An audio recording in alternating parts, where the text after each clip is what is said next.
হুজুর একটা বাস্তব কথা বলেছে, সবাই হুজুরের কথাটা শুনে যাবেন দয়া করে। আওয়ামী লীগ চলে গিয়েছে, অপরাধ রয়ে গেছে। সবাই বলছে বিএনপি করতেছে, আমি বলছি বিএনপিও করে না, আওয়ামী লীগও করে না, বাংলাদেশের বাংলাদেশিরা করে অপরাধ। মায়ের ছেলে করে, স্ত্রীর স্বামী করে, ছেলের বাবা করে, মেয়ের বাবা করে, জামাইয়ের শ্বশুর করে, ভাতিজার চাচা করে, ভাগিনার মামা করে, মামার ভাগিনা করে।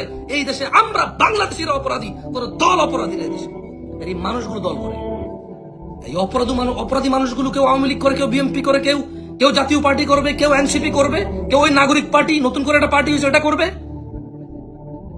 বাংলাদেশের মানুষ করবে এই পার্টিগুলা। এরপর দোষ দেবে বিএনপি, দোষ দেবে আওয়ামী লীগ, দোষ দেবে এনসিপি, দোষ দেবে জাতীয় পার্টি, দোষ দেবে জামাত ইসলাম, দোষ দেবে হেফাজত ইসলাম। অথচ মানুষগুলো দোষী। মানুষ দলের কি বিচার হবে নাকি? 10 কোটি, 5 কোটি, 1 কোটি, 2 কোটি, 4 কোটি মানুষ দিয়ে দল, এত দলের বিচার করবে কে? মানুষগুলোর বিচারের আওতায় আনা উচিত। মানুষগুলোকে বিচারের আওতায় আনা উচিত। দল নিয়ে কথা বললে দল বলবে যে আমরা ওকে বহিষ্কার করে দিয়েছি।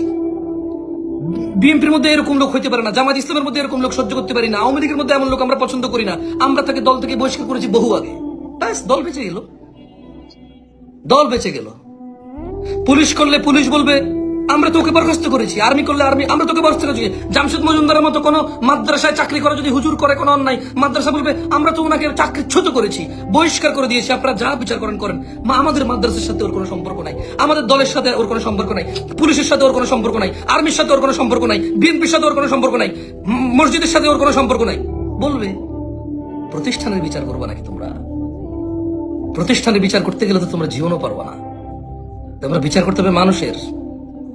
মানুষটা অপরাধী।